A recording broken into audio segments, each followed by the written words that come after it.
God's Word and the cycle of life. Ito po ay mga teachings, commands, the words of God that cover every period of a person's life. Unang-una, ano po ba ang mga words of God that cover our conception? Yung tayo ipinaglihi, ipinagdalang tao pa lamang. Hindi pa alam ng sarili nating mga nanay, tatay, magulang na tayo nag-e-exist na pala. Ano ang alam ng Diyos tungkol doon? Psalm 139, verses 14 to 16. I praise you because I am fearfully and wonderfully made. Your works are wonderful. I know that full well. My frame was not hidden from you when I was made in the secret place. When I was woven together in the depths of the earth, your eyes saw my unformed body. All the days ordained for me were written in your book before one of them came to be. Ano pong lesson na makukuha natin dito sa Psalm 139? God knows you from conception. Zygote pa lang tayo. A one-celled individual, kilala na tayo ng Diyos. Sabi, my frame was not hidden from you when I was made in the secret place. Kailan ba nalalaman ng isang ina na nagdadalang tao na siya? Mga 1 month later, 6 weeks, 2 months. Yung iba, 4 months. Ay, nagdadalang tao pala ako. Hindi pa napapansin. No? Pero ang Panginoon, the very moment that we were formed, euphemistically said, in the depths of the earth, alam na niya. At ginawa na niya ng plano ang ating buhay. Sabi niya, all the days ordained for me were written in your book. Itinakda ng Panginoon at ginawa ng plano ang buhay ng isang nilalang na ito. Subalit ang Panginoon ay hindi diktador. Meron siyang magandang kalooban, meron siyang perfect will. And as you obey that will, and dependent on how you obey that will, that's how much of God's plan will happen. So may plano ang Diyos, pero kung gaano kasidhi ang pagsunod natin sa kanyang kalooban, doon natutupad yun. Kaya may tao na, siguro 50% ng plano ng Diyos sa buhay niya natupad. May 30%, may 70%, may 90%, depending on how obedient we are to God's will. Kasi meron tayong free will eh. At madalas nakikipagtunggalian sa will of God. Pero, may plano sa inyo ang Diyos. Di ba masarap isipin yon? Kung minsan may nobyo ka, 5 taon na kayo magnobyo, hindi ka pa inaalok ng kasal. Nag-iisip ka, may plano kaya siya sa akin? Huh? Meron man, pinakasal lang ka, tapos hindi ka sinisipot. Tatanong mo, may plano kaya siya sa akin? Pero may plano para sa atin ng Diyos. Yun importante. Kung ang mga kapwa man natin nagkukulang ng pagpaplano para sa atin, ang Diyos hindi. The moment we were conceived, God already ordained for us the number of our days, the life that we will have. Pero depende yon kung ano ang obedience na ibibigay natin sa Kanya.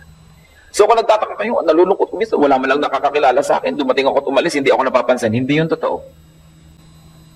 The moment you were conceived, God already knew you until you see Him face to face. What about at birth? Sa panahon na isinilang ka na. Isaiah 49 verse 1, listen to me, you islands. Hear this, you distant nations. Before I was born, the Lord called me. From my birth, He has made mention of my name. So may pangalan pala tayo sa Diyos. Hindi lang natin alam kung yung pangalan na ibinigay sa'yo ng nanay mo, Sipoteka, Electrica, kung ano ng mga pangalan, kung yun ang tawag din sa'yo ng Diyos. Sabi, from my birth, He has made mention of my name. And God knows us by name. Sabi ko nun, before I was born, the Lord called me. May ganung calling ang Panginoon. Sayang lang nga. Maraming mga tao na buhay at namatay, hindi natupad yung magandang kalooban ng Diyos. Kasi dinadaya sila ni Satanas, dinadaya sila ng kapwa-tao, dinadaya sila ng emosyon, ng kanilang mga desires, nalalayo. But God knows you before, and God knows you at birth. Isn't that comforting? Sabihin natin, wala malamang, walang celebration ng ikisinilang ako. No? Pero hindi yun totoo. God knows. What about at childhood? Sa ating pagiging paslit o bata, Psalm 127 verse 3, sons are a heritage from the Lord, children are a reward from Him. So, gantimpala pala ang mga anak. So, kung tayo yung mga bata, tayo yung gantimpala. Kung tayo yung magulang, tayo yung ginantimpalaan. Ano pa ang mga sinasabi ng salita ng Diyos tungkol sa pagkabata? Proverbs 17:6, children's children are a crown to the aged, and parents are the pride of their children. In other words, ang apo ay parang mga maniningning na hiyas daw na korona ng mga may edad na. Kaya nagtataka naman ako dun sa iba, naging lola na nga, biruin nyo ang laki-laking blessing, maging lola. Ayaw patawag na lola. Tawagin mo na lang kong tita. Tawagin mo na lang akong mommy. Samantalang napakalaking accomplishment na yung anak nyo nagkaanak. No? Sapagkat maraming tao hindi nagkakaanak sa buong buhay nila. O nagkaanak man, yung anak nila hindi nagkaanak. O nagkaanak man kayo at nagkaanak ang anak nyo, pero maaga kayo namatay. Wala nang tumawag sa inyong lola, hindi nyo na narinig yung magandang musika ng word na lola. Kaya masarap yon. Yung iba sa pagpapabata, kasabay ng pagpapaunat ng mukha at pagpapafacial, ayaw patawag ng lola. But I think that it is a genuine blessing to become a grandparent. Kasi una, ibig sabihin, yung lahi nyo, prolific. Second, binigyan ka ng mahabang buhay para masilayan ng iyong mata ang iyong apo. To celebrate God's goodness, hindi dapat i-deny yun. No? Kasi masyado tayo kung minsan na-obsessed with the culture of youth. Dapat youthful ka kasi yun ang sikat na sikat. Siyempre, yun ang sineselebrate ng mga palabas na Sex in the City. No? Yun ang sineselebrate ng mga Let's Get Physical. Pero sa mga spiritual na tao, bawat araw na nadadagdag sa iyong buhay, lalo't taon, yan ay napakalaking parangal sa Diyos at dapat ipagdiwang. Hindi ko naman sinasabing magmukha kayong pindangga at pagkatanda-tanda. Pero yung ilang mga puti-puti, napaka-gandang tingnan. Isipin nyo, humaba ang buhay nyo, nagkaroon pa kayo ng puting buhok. Yung iba, 17 anyos pa lang, 12 anyos, namamatay na. It is a crown that we must wear. Hindi ko naman sinasabi, huwag kayo magpakulay. No? Ang point is, huwag masyadong itago ang edad kasi para na rin natin sinabing hindi pa nga pinapahaba ng Diyos ang buhay ko, yung bata-bata ko pa. Masarap yung nakikita, may edad na siya, pero tamo, buhay pa. Lalo't may kalusugan pa, prolific pa, may nagagawa pa sa buhay. I think it glorifies God. Mark 10:14-16, ano pong sabi? Tungkol sa mga bata. Sinawain ng mga disipulo ang mga bata na lumapit kay Jesus. Kasi alam niyo, noong araw, bawal yung mga batang lumalapit sa mga rabbi, sa mga magagaling at mahuhusay na tao. When Jesus saw this, He was indignant. He said to them, "Let the little children come to me, and do not hinder them, for the kingdom of God belongs to such as this. I tell you the truth, anyone who will receive the kingdom of God like a little child will never enter it." And He took the children in His arms, put His hands on them, and blessed them. You know, the Lord was being unconventional here. Hindi pinapansin yung mga bata at saka mga babae dapat sa ganito mga event. But you know that the Lord was correcting all the traditional errors even of Israel. So dapat ang mga bata lumalapit sa Panginoon. So kung tayo yung may mga bata sa ating pamilya, ilapit sa Panginoon. Ito yung mga unsaid, mga indirect messages of these words. Tungkulin nating ilapit sila sa Panginoon. Sapagkat habang bata sila, teachable pa, madali pa nating makontrol ang schedule kung saan sila dadalhin.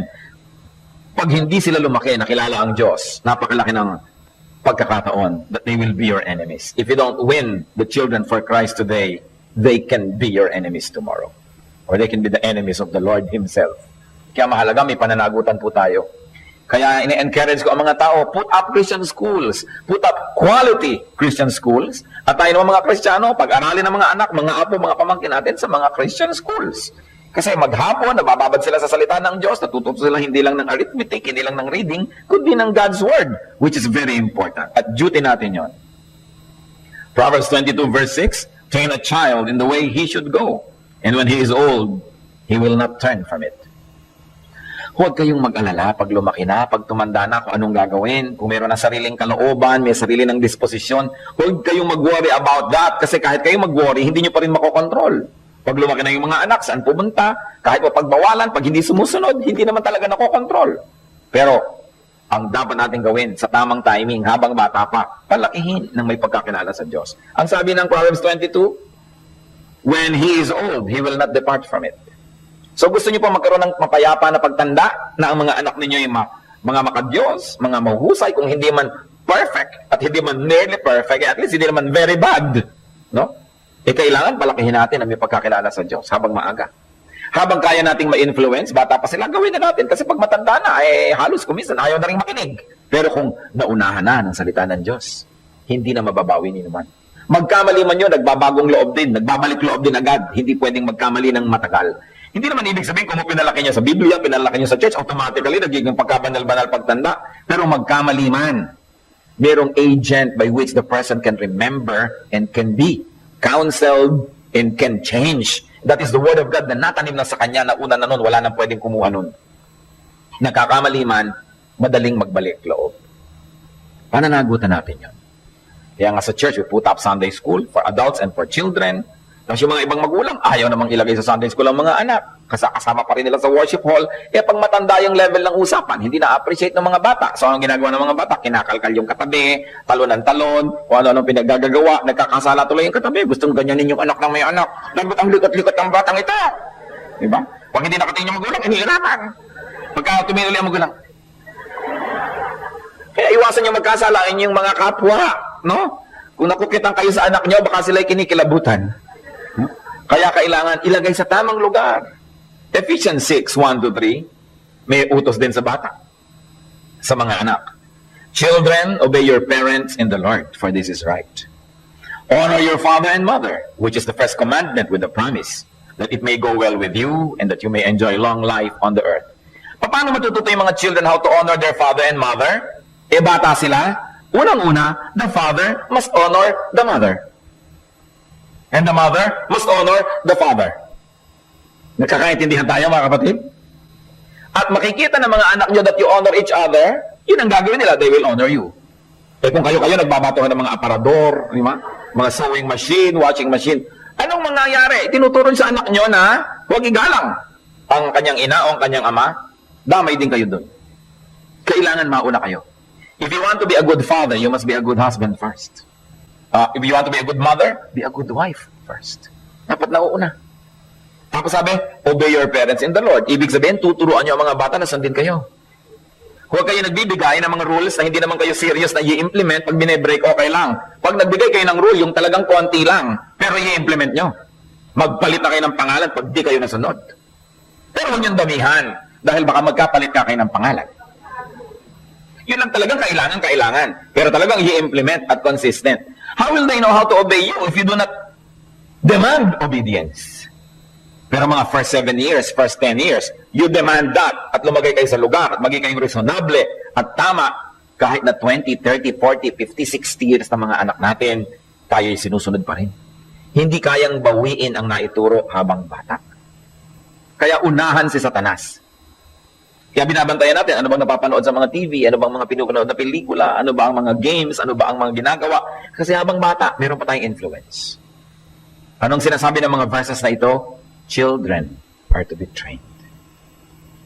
Duty natin yon, and it's also our privilege. So, involve ang Panginoon sa paglilihipalama, sa pagsilang ng tao, at involve siya habang yun ay musmos, involved din ang Panginoon sa youth o sa mga kabataan. 1 Timothy 4:12, ang bilin ni Paul kay Timothy, sapagkat bata ito may ministry na. Don't let anyone look down on you because you are young, but set an example for the believers in speech, in life, in love, in faith, and in purity. In other words, youth, kayo mismo ang magbibigay ng example to everyone else. Hindi lang kayo yung parang tumitingin sa mga example, you are to be the example. Especially mga Christian youth. At huwag din nyo papayagan na maliitin kayo dahil bata pa kayo. Alam niyo naman sa Eastern culture, sa Orient, pagka bata ka, parang huwag kang kikibok. Bata ka pa lang, ako dapat. Pero sabi niya, earn the respect that you want. Kaya dapat, impeccable lang yung speech, ang life, love, faith, and purity. Yan ang bilin sa youth. Hindi yung if it feels good, do it. Pag pinakinggan lang po natin yung mga sinasabi ng Bible sa youth, hindi maliligaw ng landas Sa Proverbs 1:10, my son, if sinners entice you, do not give in to them. Kaya mga sinasabi ng advertisement na give in, yan ang kabaligtaran. Ang sinasabi sa Bible, do not. And Ecclesiastes 11:9, be happy, young man, while you are young, and let your heart give you joy in the days of your youth. Follow the ways of your heart in whatever your eyes see. Then jump to Ecclesiastes 12:1, remember your Creator in the days of your youth, before the days of trouble come, and the years approach when you will say, I find no pleasure in them. Pag pinagsama-sama po natin ang mga teachings ng Ecclesiastes about the youth, ang sinasabi, habang bata ka, mag-enjoy ka, gawin mo ang lahat ng pwedeng gawin ng bata, pero tatandaan mo lamang, natatanda ka rin. At haharap ka sa Diyos. Kaya bagamat mag-enjoy ka, do whatever you can do, alalahanin mo na may judgment for everything you do. Hindi po ito panakot na huwag kang mag-enjoy dahil may judgment. Huwag mong gawin ang gusto mo dahil may judgment. Hindi po. Sabi, gawin mo ang gusto mong gawin. Tiyakin mo lang na yung ginagawa mo, kahit magkaroon ng judgment, pasado. In other words, lalagyan mo ng limitasyon ng ginagawa mo, lalagyan mo ng hangganan. Kasi syempre naman yung mga youth, syempre youth sila, tayo naman maraming matatanda ko minsan, pinipigil na natin yung children na maging children, bibihisan mo ng kaya ganda-ganda, pagkatapos ka maglalaro, dodumi ka. Wala namang appreciation yung bata sa maganda niyang damit eh. Ang gusto niya maglaro. No? Gusto naman ng mga ibang magulang yung anak nila showcase. No? Showcase ng kalinisan, ng ganito. Yung bata naman hindi na nag-enjoy sa kanyang pagkabata. You know, children should be clean enough to be healthy but dirty enough to be happy. Pag sobra namang clean, baka wala ng fun yun. No? Kailangan pinapayagan natin. So yung mga youth ganun din. Very exuberant, maraming energy, kasi gusto mo lagi tahimik ka. Hindi pa naman siya matanda. Hayaang maging youth yung youth. Tiyakin lamang na ang ginagawa niya hindi nakaka-offend sa holiness ng God at hindi niya pagbabayaran pagtanda niya. Kaya sinabi, remember your Creator in the days of your youth. Ibig sabihin, hindi ko mamalakas ka ngayon, panayang puyat mo, panayang pahirap mo sa sarili mo, magbabayad ka rin niya pag may edad ka na. Hindi ka kumakain ng tama, ang dami mong ginagawa, sinaksakan mo na ng lahat ng drugs yung mga ugat mo. So ano mangyayari pag tanda-tanda mo ng konti, wala kang maalala, lagi kang nakatulala. Hindi ka nakapag-aral, wala ka tuloy makuha magandang hanap buhay o negosyo. So kaya sabi, remember your Creator in the days of your youth. Ibig sabihin, mamuhay ka ngayon. Pero tandaan mo, hahaba pang buhay mo, ano naman magiging buhay mo pag tandaan mo? Tandaan mo. Darating pa yung panahon na yon. So isa pa yun sa duty nating ipaalala sa youth. At kung tayo yung youth, alalahanin natin yon. May utos pa po, Ephesians 6:2-3. Honor your father and mother, which is the first commandment with a promise, that it may go well with you, and that you may enjoy long life on the earth. Isa pong commandment ng Panginoon na may kakambal na promise of long life, yung to honor your father and your mother. Wala pa ako nakita na tao na nagbibigay ng galang, talagang nang dapat na matanggap sa kanyang atensyon ng kanyang mga magulang, na pagkatapos napasama ang buhay. Kuminsan pagka yung buhay ng isang tao, so para ang gaan ng buhay niya, bakit ganon? Tinitingnan mo, siguro naging mabuting anak. Kasi pangako ito ng Diyos. Maging mabuti kang anak to honor your father and your mother. To honor them, hindi lang sa words po at opo, hindi lang sa behavior mo with them, but also your behavior away from them. Nakikita niyo mga kuminsan, kahit mga kagalang-galang na mga ina, tinitingala, napapayoko sa paglalakad dahil sa ginagawang kabalbalan ng mga anak.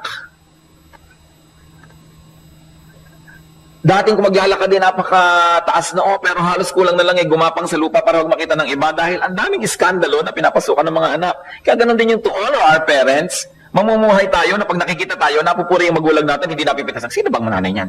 Sino ba tatay niyan? Bakit naging ganyan yan? Kumisa naman kasi tinuruan ka naman talaga ng tinuruan, pero itong kahit tigas-tigas sa ulo, ang nasisisi ng lipunan ng mga magulang, na kawawang magulang. So honor your father and your mother. Yan ang bilin sa youth. What about early adulthood? O sige, so siguro young married couple na kayo, young wife, young husband, o young professional, medyo adult na pero hindi pa masyado. Malakay 2:15. Sabi dito sa may mga asawa, so guard yourself in your spirit and do not break faith with the wife of your youth. Gentlemen, listen. Do not break faith with the wife of your youth. Kailangan yung sinumpaan ninyo sa inyong pagpapakasal, tutok din hanggang kamatayan. Hindi yun empty. Sabi, do not break faith with the wife of your youth. Be faithful to the wife of your youth. Hindi yung to the youth of your wife.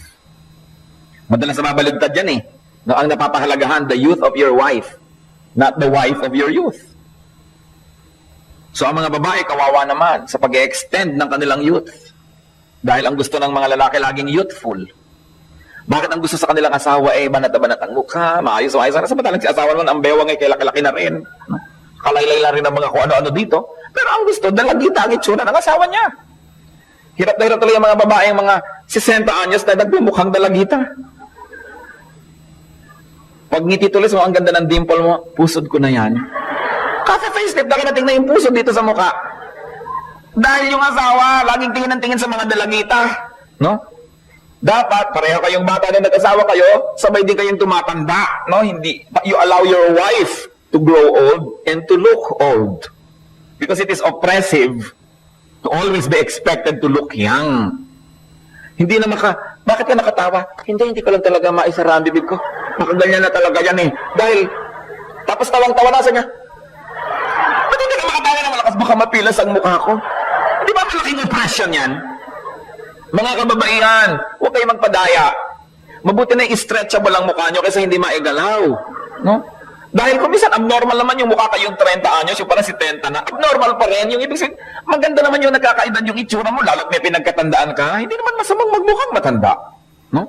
Huwag tayong magpapadaya sa Hollywood dahil lahat ng tao hindi tumatanda. Tumatanda ang tao. Sa early adulthood, you're supposed to be faithful to the wife of your youth. Ecclesiastes 9:9, ano pang bilin? Enjoy life with your wife. With your wife, ha? Hindi not with someone else's wife. Enjoy life with your wife, whom you love all the days of this meaningless life that God has given you under the sun. All your meaningless days. For this is your lot in life and in your toilsome labor under the sun. So ang bilin sa mga husbands, enjoy life with your wife. Kung katabi yung wife, sabihin nyo nga sa kanya, enjoy life with me. Sabihin nyo nga. Yun. Hindi yung with kung sino-sino. Alam nyo, kung iba ang inyong kapiling, ang inyong asawa lalong tumatanda, kahihintay sa bahay, kanta ng saan ako nagkamali. Kaya tuloy pupunta na sa kung kani-kaninong mga doktor, salamat po doktor, etc. Ang nangyayari, na-o-oppress. Siyempre, yung ego ng asawa na iniiwan ng lalaki at pumupunta sa dalagita, na-injure No? Kaya importante yon, enjoy life with your youth. With the wife of your youth. Enjoy life with your wife. Hindi yung puro na lang kayo hirap, puro mga anak na lang, magtiis tayo, magtiis para sa mga anak natin. Husbands, ang number 1 yung duty ang wife nyo. Wives, ang number 1 yung duty, husband. Secondary lang ang children. Hindi nyo partner ang anak nyo. Ang magiging partner nila, yung mga magiging manugang nyo. Kaya maraming mga nanay, wala sa lugar. Yung anak ang laging gustong kasama siya. Tuloy, yamot na yamot ang manugang. Abay nanay, doon ka sa tatay, hindi ka sa anak mo. Hayaan mo yung anak mo mamuhay ng tahimik kasama ang kanyang asawa. Paano po biyudan ako? Pasensya kayo. Once upon a time, naging first lady na kayo sa bahay ng inyong asawa, hindi kayo dapat first lady sa bahay ng inyong anak. Ang first lady sa bahay ng inyong anak ay ang inyong manugang. Hindi pwedeng reyna na kayo doon, reyna pa kayo sa sarili niyong tahanan. Nakadoble kayo, merong nawalan. Diba? Isa-isa lang Kaya maraming mga magbiyanan hindi magkasundo nag-aagawan sa trono. So ano yung rule? Kung nakikitira kayo sa bahay ng nanay nyo, wala kayong magagawa, nanay nyo reyna doon. Di ba? Pero, may edad na ang nanay ninyo. Ikinuha nyo na siya at sinama sa inyong bahay, which is right to do, tama yan. Pero, dapat naman yung mga may edad ng mga biyanan, ibigay nyo na ang korona sa inyong manugang. Bahay yun ng inyong anak, ang reyna doon ng inyong manugang, hindi kayo. Alam nyo, kung susundin lang natin yung Biblia, hindi magulong buhay. Kasi lahat lulugar sa tama. Dapat nasa tama tayong lahat. Titus 2:4-5. Train the younger women to love their husbands and children, to be self-controlled and pure, to be busy at home, to be kind, and to be subject to their husbands, so that no one will malign the word of God. So ano daw ituturo sa mga younger women? Ano itinuturo ng mga seminar? Assertive behavior. No, yung sobrang independence. Kabaligtaran, ang sinasabi, train the younger women to love their husbands. At nakita nyo, nauna yung husband, bago yung children. Marami naman dyan mga nanay-nanay, mula nung nagkaanak, nawala na ng lugar sa buhay niya ang kanyang husband. Para siyang manok, ang katabi niya ang kanyang mga inakay sa pagtulog. No? Gaano karami sa inyo ang guilty ng ganito? Maghunos dili kayo. Mothers, ang katabi nyo dapat ang inyong husband, hindi ang children. Nakapaligid na ganyan. Kaya tuloy ang husband, balisang-balisa, 2:00 ng umaga. Hindi malaman kung ano-anong mga paraan ang gagawin. At sa tuloy pagtitimpi at pagpipigil sa sarili, lumalabas na lang sa ibang kandungan. Nagkakaroon ng mga panahon. Paano yung... Gising yata si ano? Ba't yung kasi nilalagay sa kwarto yung lahat ng anak nyo? Ihiwalay sila. Let the marriage bed be sacred. It's only for the husband and the wife. Kahit ang mga anak nyo, hindi welcome doon. Liba na lang may lagnat, may tigdas, gusto mong alaga, pamisa-misan. Pero, wives, your loyalty, your time, should be prioritized for your husband. Kaya maraming mga kung saan-saang mga pugad pumupunta. Paano? Nalimutan na siya mula nung nagkaanak. Hindi yan tama. Sino sa inyo mga tinamaan dito? No? Dapat kayong mag-sisi. No? Kasi hindi mabuti ang ganyan. No? Lalo yung mga babae na mga pagod, lalong nagtatabi ng anak para pag ito na asawa, anak mo. Ano pong sinasabi sa Bible? Do not deprive one another, except only for a season and only for times of prayer, and then only upon agreement, and after that you should come together again so that Satan will not tempt you. Sinasabi yan. Mahalaga yun. Meron kayong pananagutan sa isa't isa. Ano pa ang sinasabi ng Bible sa early adulthood? Proverbs 17:6. Children's children are a crown to the aged, and parents are the pride of their children. Ano sinasabi sa mga magulang? Live in such a way that your children will be proud of you. Kasi ang parents, pride ng children. Nakikita ka ng anak mo, pasuray-suray. Pasabit-sabit sa mga bakod, pati jeepney dumadaan, sinusuntok. Siyempre, hindi kayo pagmapuri. Tapos yung nanay niya, naglalakad sa kalye, sinisipulan ng mga lasing. Hindi na ipagmamapuri. Kaya meron tayong pananagutan na mamuhay ng tama para ang mga anak natin, ipagmalaki tayo. Hindi yung pagmamalaking yabang, kundi yung proud sila na tayo ang magulang, itinuturo. Hindi nasan dyan ang nanay mo, one of them. Hindi ka maituro dahil ang nunal mo, ang laki-laki, palipat-lipat dito. Nahihiya na siya sa mga kaklase niya. So, be your children's pride. Pananagutan din natin yan. And of course, Proverbs 22 verse 6, balikan natin, train a child in the way he should go. When he is old, he will not depart from it.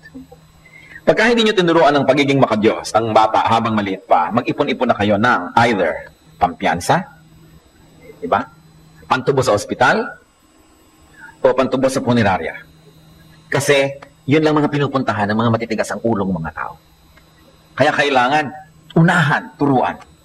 Ano po sinasabi sa mga young adults, lalo yung mga young married, train your children. Train your children. At ano pa sinasabi maging sa kababaihan? Proverbs 31:15-18. Ito po yung description ng isang napakahusay na babae. She gets up while it is still dark. She provides food for her family and portions for her servant girls. She considers a field and buys it. Out of her earnings, she plants a vineyard. She sets about her work vigorously. Her arms are strong for her tasks. She sees that her trading is profitable and her lamp does not go out at night. Yan daw po ang description ng mahusay na young mother. Maagang gumising. No? Hindi yung alas 11 na ng tanghali, tulog pa, masakit tuloy ang ulo pag gising, punong-puno pa ng rollers. Nakakait ng ulong makita.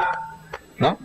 Sabi, she gets up while it's still dark at siya ay nagpe-prepare ng food para sa kanyang pamilya. At hindi dahil wala siyang katulong, marami siyang katulong ng babae and portions for her servant girls. Portions, maaaring food portions nila o work portions nila. Ito mga gagawin mo ngayon maghapon, bining, ito. Marunong siyang mag-delegate. Marunong siyang magnegosyo. Bumibili siya ng lupa, tinataniman niya ng halaman, at malakas ang kanyang bisig. Hindi siya yung pag nakita ng ipis, hinihimatay. Malakas siya, malakas ang loob. At siya ay tumutubo ang kanyang mga negosyo. At ang sabi, her lamp does not go out at night. Mahalaga po sa Israel yung kanilang night lamps na merong oil. Ayaw ng mga Israelites pag gabi dumidilim ang bahay nila kasi ine-equate nila yung dilim sa impyerno. Ayaw nila na madilim. Kaya napakalaking kapintasan sa babae na alas 2 ng umaga namatay ang ilaw. Bakit? Wala nang langis.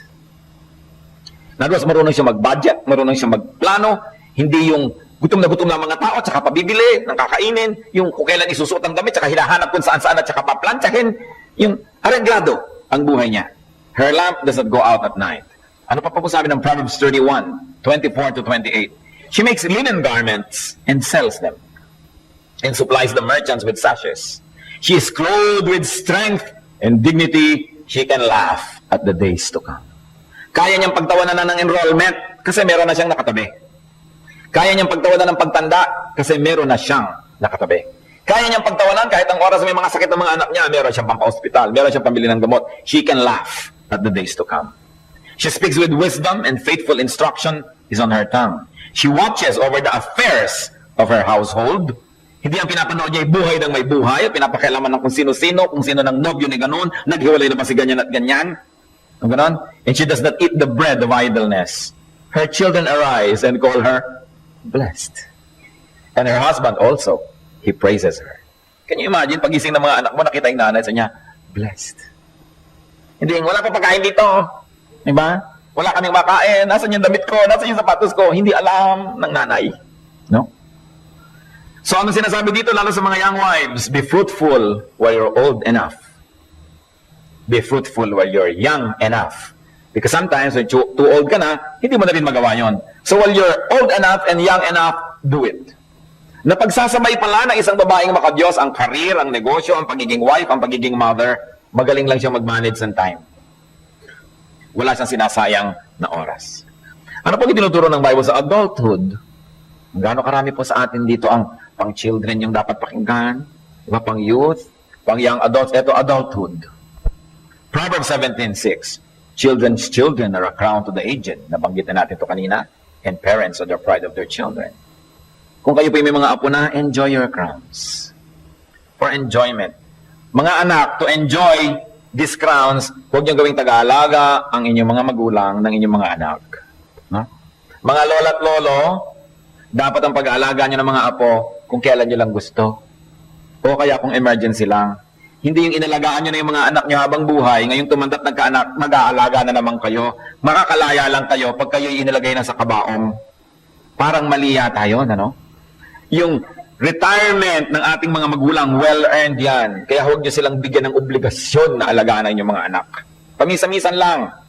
Pag gusto nila o pag talagang kailangan, pero hindi dapat duty. You should set them free so they can enjoy the rest of their days without much responsibility. Kailangan, nakikita natin yan. Ecclesiastes 1:16. Look, I have grown and increased in wisdom more than anyone else who has ruled over Jerusalem before me. I have experienced much of wisdom and knowledge. So ano po sinasabi dito indirectly ni Solomon? We must all increase in wisdom. Pagtanda niya, sinabi niya, I am full of wisdom. Dapat, ganon din tayo. May pinagkakatandaan. Hindi yung error 15 years ago, error pa rin ngayon, parang walang nagbago, parang walang natutunan. Nobody is too old to learn. And nobody is too old to improve his or her ways. Isaiah 46 verse 4. Even to your old age and gray hairs, I am He. I am He who will sustain you. I have made you and will carry you. I will sustain you and will rescue you. This is God's promise to us. Kahit sa pagtanda mo at sa pagputi ng iyong buhok, ako ang magsusustena sa iyo. Ako ang magbubuhat sa iyo kung kailangan. At ako magliligtas sa iyo. Kaya huwag po tayong matakot tumanda. Maraming tao natatakot na tumanda. Baka daw wala nang mag-alaga sa kanila, wala nang mag-ingat sa kanila, wala nang magmahal. Ayun ang Panginoon. Mula ipinaglihi ka. Hanggang isilang ka. Hanggang ikay maging bata, hanggang ikay maging kabataan, hanggang maging young adult, hanggang maging senior adult, nandun pa rin ang Panginoon. 2 Corinthians 4:16. Therefore, we do not lose heart. Though outwardly we are wasting away, yet inwardly we are being renewed day by day. Napasama pa tayo. Huh? Sabi, though outwardly we are wasting away, yet inwardly we are being renewed. Day by day. Araw-araw, kada araw, nire-renew ka ng Diyos. So yung tumatanda ka sa itsura, tingin lang yan ng tao, hindi yan ang nakikita ng Diyos. At ang Diyos, patuloy kang isusustain. Huwag tayong matakot tumanda. Maraming tao po, takot tumanda. Bakit? Wala ba ang Diyos pagtanda natin? Di ba natin siya makakasama? Is God's hand too short to reach the needs of those who are advanced in years? No. God is with the aged. God is with the aged. At alam niya ang pangangailangan. Lalong-lalo kung tayo po ay may pinagkatandaan, namuhay tayo sa tama. Yung old age, panahon ng harvest dapat eh. Panahon ng harvest yan. Kaya mga anak, maawa kayo sa inyong mga magulang, kung may mga edad na, sila pa rin ang pinagtatanim nyo. Dapat, nag-harvest na sila. Mga mabubuti nilang ginawa, ay hina-harvest na nila. Bigyan natin sila ng panahon na mag-enjoy ng ganong mga harvest. Huwag na natin silang bigyan ng maraming mga pasan at mga suliranin. Kung may konting property, halimbawa ang inyong tatay, ang inyong nanay, may edad na, sulusulan nyo na ibenta. At gastahin niya sa sarili niya. Huwag yung panayantipid nyo para pag namatay siya, manahin nyo. Kaya mga magulang, kung meron po kayong konting property, enjoy it. It's God's gift for you. Hayaan nyo yung mga anak nyo na magpuntat ng mga sarili nila. Mga bata pa sila, kaya pa nila yan. Pero hindi yung tinipid ng tinipid, pati gamot hinahati sa gitna para dumami. Tapos may property naman pala para lang mamana ng malugang nyo. Di ba? Kung minsan nga, hindi nyo pakilala yung magiging manugang nyo dahil single pa yung anak nyo, namatay na kayo, yung hindi nyo kakilala, nagmana na tuloy. Tapos, hindi bala sana kung hindi nyo tiniis ng tiniis yung sarili nyo. You should enjoy. Dahil yung old age is gift from God. Bakit pinahaba ng Diyos ang buhay nyo? Para kayo pagdusahin? Para hindi naman yata ganun yun. Pero kung minsan marami tayong mga pamamaraan, hindi tuloy natin na-enjoy yung bigay ng Diyos. May ibinibigay ang Diyos, enjoy yan. We always tell people, above 70, above 80, ano ba kung meron na kayong property, lalo't medyo kapos kayo ngayon, sell. Para nyo ma-enjoy. Hindi yung iiwan ninyo na ganyan para sa iba. Every generation must strive for itself. And every generation must plant for itself. Yung itinanim nyo, dapat anihin nyo rin. Huwag kayo sobrang mga martir. No? Kasi hindi natin na-enjoy yung grace ng Diyos. Because as old people enjoy these things, napapasalamatan nila ang Panginoon, naaalala nila. Hindi mamamatay na lamang, puro pa sama ng loob ang kanilang nasa dibdib. Old age is renewal also. Isaiah 40:31. Those who hope in the Lord will renew their strength. They will soar on wings like eagles. They will run and not grow weary. They will walk and not be faint. Siyempre, maraming shades of meaning yan. Pwedeng physical strength, pwedeng emotional strength, pwedeng spiritual strength. But there's one thing sure, those that hope in the Lord will renew their strength.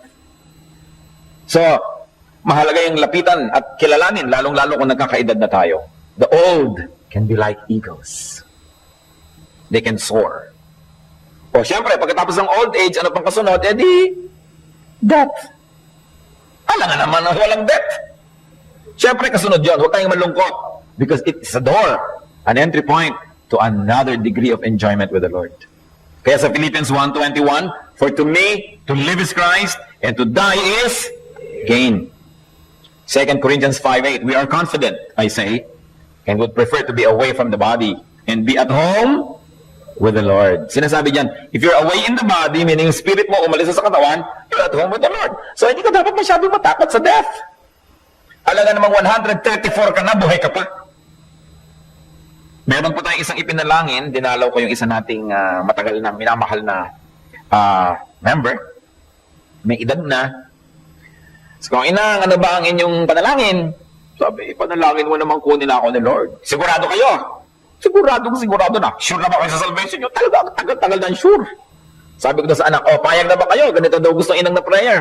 Opo, kung yun po ang gusto niya. Siya, ipanalangin natin. Siguro yung nakarinig na weirdan. Diyos ko, kunin mo na po siya. Yun ang gusto No? At saka talagang bedridden na, hindi na makabangon. Ano pa? Pupunta na sa Lord. Hindi masama yung prayer na yon kung sure ka sa salvation. Kaya dapat sure. Sabi, to be absent from the body is to be at home with the Lord. Huwag na natin bigyan ng maraming drama yon. If a person lived a full life up to old age, hindi na dapat ipinagluluksa. Ang nakakalungkot talaga ay yung ang liit-liit pa, bata pa. Kinuha na. Kasi marami pa dapat siyang maranasan. Pero God still knows more than we know. So ipagtiwala pa rin. Pero between a young person and an old person, pagka old, dapat siguro may musiko na talaga pagka ililibing yung tantara-rarara. Talagang nag-e-enjoy ka na. Pero mo, uuwi na sa Panginoon, huwag lang tugtog tsa-tsa dahil baka hapon na hindi pa kayo nakarating dahil may atrasyon. Basta ang buhay niya, nabuo niya. Nagkaroon siya ng childhood, ng youth, nagkaroon siya ng young adulthood, tapos adulthood. Ano pa bang gusto niyo sa buhay? Tapos, kung born again ka pa, naligtas pa yung kaluluwa mo, to be absent in the body, to be present in the Lord. Kasama natin ang Panginoon. Nakita niyo ba? Kaya tayo, we went through the motions of these many verses. From conception to death. There is not 1 second that God is not with you.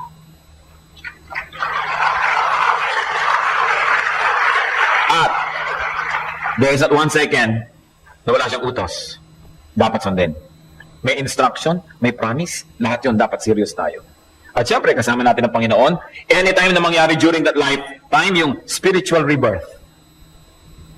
2 Corinthians 5:17, therefore, if anyone is in Christ, he is a new creation. The old has gone, the new has come. Kung nangyari ng bata ka, o youth, o young adult, or very senior adult, you have a new beginning. A new spiritual beginning. That's why death becomes gain. God is the source, the sustainer, the beginning and end of life. And God is with us at all times. In all circumstances. In every stage of our lives. Sabi niya sa Joshua 1:5, pangako niya sa kanya at sa atin man, I will never leave you nor forsake you. don't you ever feel forsaken or alone. Hindi yun totoo. But also be watchful, be conscious, and be accountable. Ecclesiastes 12:14. For God will bring every deed into judgment, including every hidden thing, whether it is good or evil. Child of God, whether you are a young child or an old child of God, feel safe, feel protected, feel loved, because you are never alone. God is always with you. Heavenly Father, thank you for this truth. Thank you, Lord, that you're interested with us from conception to death of the body to rebirth of the spirit. Walang lugar na pwede naming akyatin na wala kayo ron. Walang kalaliman na pwede naming lusungin na wala kayo ron.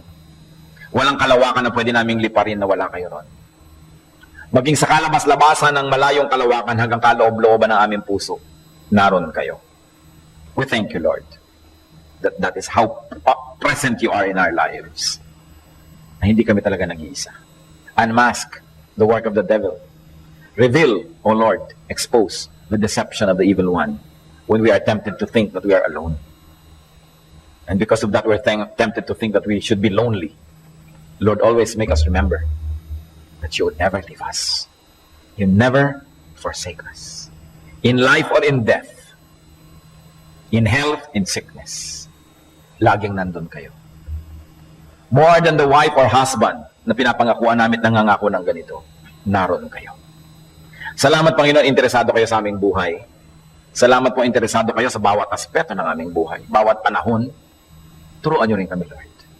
Nakilalanin kayo, parangalan kayo, sundin kayo sa bawat panahon ng aming buhay. We celebrate life. We celebrate goodness. Sa aming mga nakaranas na mangulila sa mga sumakabilang buhay na mahal namin sa buhay, ipaalala niyong nandyan kayo, comforter and friend namin. At sa amin, Lord, na mga natatakot na mamatay, ipaalala niyo rin, kayo ang unang-unang bubungad sa aming paningin pag kami ay dumilat sa kabilang buhay. Ang mukha niyong una-una naming makikita at ang kamay niyong unang-unang aakay sa amin, kaya wala kaming dapat ipangamba. Turuan mo kami magtiwala. Turuan mo kami maging mapayapa. Mga kapatid, sa ilang saglit, patuloy tayong manalangin. Namnamin ninyo kung ano man ang mensahe ng Panginoon sa inyo. Ano man ang paalala, ano man ang babalak, ano man pampalakas loob ang ibinibigay ng Panginoon. Ating namnamin. Bawat isa sa atin, kinakausap niya. He is here. Be blessed as you ponder God's personal message to you.